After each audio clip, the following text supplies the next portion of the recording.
Victimes de notre hospitalité, nous avons accueilli les Rwandais pendant les génocides de Hutus. Nous pensions qu'ils tenaient à la fraternité et pourtant ils cachaient ses armes partout.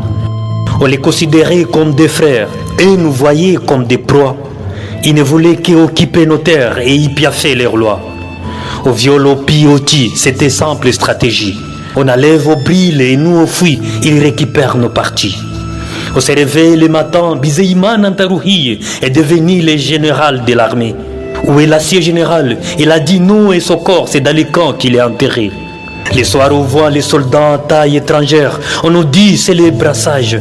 Pendant ces temps, dans nos maisons et dans les bataillons congolais, c'est les carnages.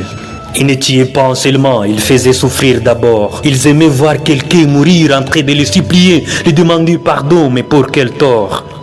Il demanda à ses petits de violer les cadavres de sa mère à côté de son père éventré. Il kidnappa sa grande sœur à côté de son cadet pilé. Il ne tuait pas seulement, il faisait souffrir d'abord. Ils aimaient voir quelqu'un mourir en train de les supplier, lui demander pardon, mais pour quel tort? Les businessers mettant cette guerre dans leur plan. Ils trouvant dans les Congo les cobalt et les coltans, les matières qui font les appareils les plus performants. Alors il faut financer nos tueries pour en avoir autant. On les écoute la nuit, ils pillent, ils tuent et nous on fuit. Si tu restes et tu ne plies, on te jette dans un puits. Ils brûlent nos maisons, c'est la ligne qu'on suit. On s'enfuit sans savoir d'où le vent. À l'idée de se sauver sans même voir son devant. Les crépitements des coups de balle, on oublie même ses enfants. On décapite à côté, on se cache, on croise ses bras. Les familles dispersées, égarées, on crie au secours, les SOS n'est pas écouté.